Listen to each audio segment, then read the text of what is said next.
Good morning students.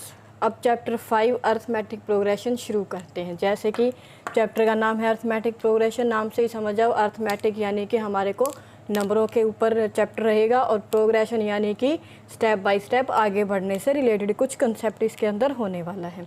तो देखिए, अब चैप्टर का नाम जिस तरह से है अर्थमेटिक प्रोग्रेशन, तो सीधी सी बात है प्रोग्रेशन यानी कि हम स्टेप बाय स्टेप आगे बढ़ेंगे। तो देखो इसके अंदर है ना, इस चैप्टर में हमारे पास क्या होगा, जो क्वेश्चंस होंगे वो आपके पास टर्म्स की फॉर्म में होंगे और आपको चेक करना होगा कि वो एपी है या नहीं। अगर एपी है तो उसकी टर्म्स फाइंड आउट करनी पड़ेगी। कोई बीच में से कोई टर्म फाइंड आउट करने को दे देंगे, फर्स्ट टर्म क्या होती है, लास्ट टर्म क्या होती है, कॉमन डिफरेंस क्या होता है, ये सब चीज़ें आएंगी। तो देखो वन बाय वन हम सारी चीज़ें डिस्कस करते हैं।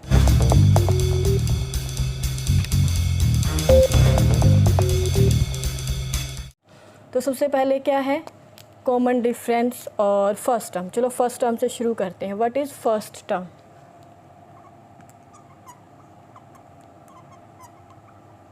फर्स्ट टर्म को ऑलवेज A1 या फिर खाली A से डिनोट किया जाएगा। ठीक है। अब जैसे कि आप एक 2 का पहाड़ा उठा लो, 2 की टेबल है, 2 4 6 8, वो कुछ इस तरह से होगा ना, 2 4 6 8। तो इस तरह से ये क्या है, एक अर्थमेटिक प्रोग्रेशन है। जैसे कि हम स्टेयर्स पहले फर्स्ट स्टेयर, फिर सेकंड, फिर थर्ड, फिर फोर्थ, इस तरह से होती है। तो देखो जो ये आपकी फर्स्ट टर्म है ये ए, या फिर इसको A1 के नाम से डिनोट कर सकते हैं। इसी तरह फिर जो सेकंड टर्म होगी उसको हम A2 लिखेंगे, जो थर्ड टर्म होगी उसको हम लिखेंगे A3। यहाँ पे 3 है थर्ड टर्म, तो यहाँ पे भी आ गया A3। सेकंड है तो यहाँ पे आ गया 2। इसी तरह से सो ऑन। सपोज करो हमें नहीं पता हमें कितनी टर्म्स तक लेके जाना है। जैसे कि आपकी टेबल्स होती हैं तो आप 2 10 जा तक ही यूज़ करते हो, यानी कि 10 टर्म्स तक यूज़ करते हो।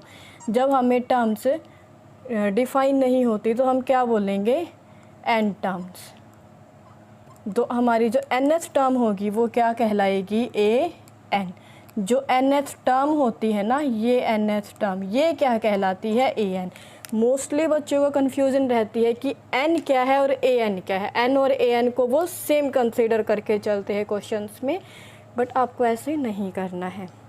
क्या है, n है पोजीशन। जैसे कि ये 2 1 जा 2 2 जा, तो यहाँ पे जो n है वो कितना रहेगा, 2, और an कितना रहेगा, 4। an होती है वैल्यू और n होती है पोजीशन, कि किस पोजीशन पे किस कौन सी टर्म है, टर्म या पोजीशन। ठीक है। जैसे ये है 3, 2 3 जा 6 होता है, यानी कि n की वैल्यू 3। ये थर्ड एलिमेंट है, थर्ड टर्म है, तो n की वैल्यू कितनी, 3, और यानी कि A3 की वैल्यू कितनी है इधर, 6। तो ये क्या आ गया मेरे पास, an।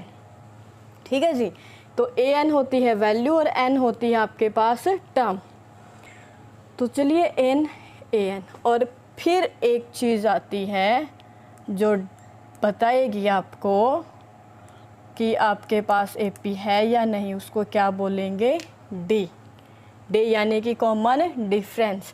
अब जैसे 2 की टेबल है, सब में डिफरेंस कितने कितने का है, 2 और 4 में डिफरेंस 2 का, 4 और 6 में डिफरेंस 2 का, 6 और 8 में डिफरेंस 2 का। तो यहाँ पे हमारे पास इस 2 की टेबल में D कितना बनता है, 2। इसी तरह से हम एक एग्जांपल 5 की टेबल का उठा लेते हैं। 5 10 15 20 25, 5 टर्म्स तक ले लिया।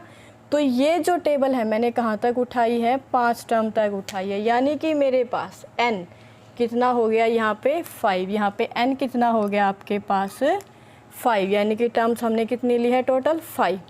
तो मेरे पास फर्स्ट टर्म a कितनी है, 5, फर्स्ट टर्म भी कितनी है मेरे पास 5। Second term A2, second term कितनी हो गई 10, और इसी तरह से ये क्या है आपकी थर्ड टर्म 15, और फोर्थ टर्म कितनी है 20, और फिफ्थ टर्म कितनी है 25। तो ये देखो जी 5 टर्म्स, और n कितना है हमारे पास टोटल यहाँ पे 5 टर्म्स। तो इस तरह से ये होगा। और d कितना होगा यहाँ पे, d देखिए पहली 2 टर्म्स, d को निकालने का जो फॉर्मूला होता है यानी कि D1, जब हमें चेक करना हो कि हमारे पास बहुत सारी टर्म्स दे रखे हैं और हमें चेक करना है कि वो AP फॉर्मेट में है या नहीं, तो हम हर 2 टर्म कंटिन्यूसली, हर 2 टर्म का यानी कि ये नहीं है कि आप फर्स्ट और थर्ड का चेक करोगे, नहीं, फर्स्ट और सेकंड में, फिर सेकंड थर्ड में कंटिन्यूसली दो टर्म्स को डिफ्रेंशिएट करोगे। जब आपको गिवन हो कि आपके पास जो है वो एपी की फॉर्म में है, तब तो सीधी सी बात है कि वो सबकी सब डिफरेंसेस जो है, कॉमन डिफरेंस वो आपका सेम रहेगा, सभी की सभी सेम डिफ्रेंशिएट होंगी। ठीक है, अब देखो कॉमन डिफरेंस D1 निकालने के लिए सबसे पहले हम पहला D1 निकालेंगे तो सेकंड टर्म में से फर्स्ट टर्म को माइनस करेंगे, फिर D2 निकालेंगे, फिर क्या करेंगे हम थ्री टर्म्स में से सेकंड टर्म को माइनस करेंगे, फिर D3 निकालेंगे तो हम क्या करेंगे फोर्थ टर्म में से माइनस करेंगे थर्ड टर्म को। अगर आपके D1 D2 D3 किसी भी एपी में सिमिलर आ जाते हैं, एक एग्जांपल उठा के देख लेते हैं 3 5 8 10। ठीक है, मैंने एक एग्जांपल ले लिया और आपसे पूछा गया है कि ये जो है ये एपी है या नहीं। तो देखो फर्स्ट टर्म क्या है आपके पास, फर्स्ट टर्म ए कितना है 3, सेकंड टर्म कितनी है 5, और थर्ड टर्म कितनी है 8, और फोर्थ टर्म कितनी है 10। क्लियर? तो देखो फर्स्ट सेकंड थर्ड फोर्थ चारों टर्म दे दी, हमें क्या चेक करना है कि एपी है या नहीं। एपी तब होगा जब मेरे पास कॉमन डिफरेंस यानी कि इन सब के बीच में फर्स्ट सेकंड टर्म्स, फिर सेकंड थर्ड टर्म्स, फिर थर्ड फोर्थ टर्म्स, इन सब के बीच में डिफरेंस अगर सेम हुआ तो ये एपी है, अदरवाइज एपी नहीं है। तो इसको चेक कैसे करोगे, सबसे पहले D1 निकालो यानी कि सेकंड टर्म माइनस में फर्स्ट टर्म। तो देखिए सेकंड टर्म कितनी है आपके पास 5, फर्स्ट टर्म कितनी है 3, तो क्या करोगे 5 माइनस 3 कितना बच गया 2। फिर चेक कीजिए D2 निकालने के लिए हम क्या करेंगे, देखो मैंने फॉर्मूला यहाँ मेंशन किया है, क्या करेंगे हम थर्ड टर्म में से सेकंड टर्म माइनस करेंगे। तो देखो A3 माइनस A2, तो मेरी थर्ड टर्म कितनी है 8, माइनस में सेकंड टर्म कितनी है 5, माइनस कीजिए कितना आ गया 3। अब मुझे D3 तक जाने की ज़रूरत नहीं है क्योंकि मेरा देखो D1 2 है और D3 कितना आया है 3। जब मेरा D1 और D2 ही सेम नहीं आया तो मुझे D3 को चेक करने की ज़रूरत ही नहीं है। जब मेरा ये सेम आ जाए तब जाके हम D3 को चेक करेंगे, फिर D1 D2 D3 तीनों इक्वल आने चाहिए। इसी तरह से जितनी आपके पास टर्म्स दे रखी होती हैं उतनी ही बारी आपको D1 D2 D3 निकालना पड़ेगा। ठीक है, जब तक आपका D1 या D2 मतलब D1 D2 जैसे अपना तो पहले D1 और D2 ही अनइक्वल आ गया, अगर आपका D1 D2 इक्वल आ जाता और D3 अनइक्वल आता है तब भी एपी नहीं होगी। ऐसा नहीं है कि दो इक्वल आ गए तो एपी बना दोगे, नहीं, सारे के सारे डिफरेंसेस सेम आने चाहिए तभी जाके क्या बनेगी वो एपी।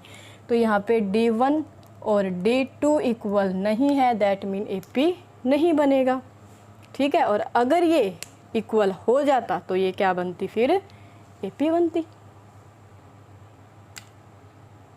क्लियर?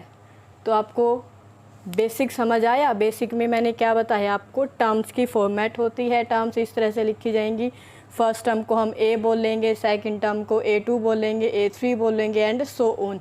जो nth टर्म होती है उसको AN से डिनोट किया जाता है और टोटल जो टर्म्स होती है 1 2 3 4 ऐसे n तक जाएंगी टर्म्स। तो n और AN दोनों में डिफरेंस यही है कि n आपकी पोजीशन है और AN उसकी वैल्यू होती है। जैसे कि इसमें देख लीजिए फोर्थ जो टर्म है उसकी वैल्यू कितनी है 20 और जो थर्ड टर्म है उसकी वैल्यू कितनी है 15। ये देखो थर्ड टर्म है इसकी वैल्यू कितनी है 15 और ये फोर्थ टर्म है इसकी वैल्यू कितनी है 20। तो ये क्या है आपके पास टर्म्स और ये क्या है उसकी वैल्यू। 3 क्या है टर्म है और A3 क्या है वैल्यू है। क्लियर? चलिए फ़िलहाल के लिए तो आपके पास फर्स्ट एक्सरसाइज में AN और D ही डिस्कस होगा, फिर सेकंड एक्सरसाइज आएगी, फिर हम nth वैल्यूज़ निकालना सीखेंगे, देन उसके बाद थर्ड एक्सरसाइज आएगी जिसके अंदर हम SN यानी कि बहुत सारी टर्म्स दे रखी हैं उन सबको एडिशन करना परफॉर्म करना सीखेंगे। Good luck.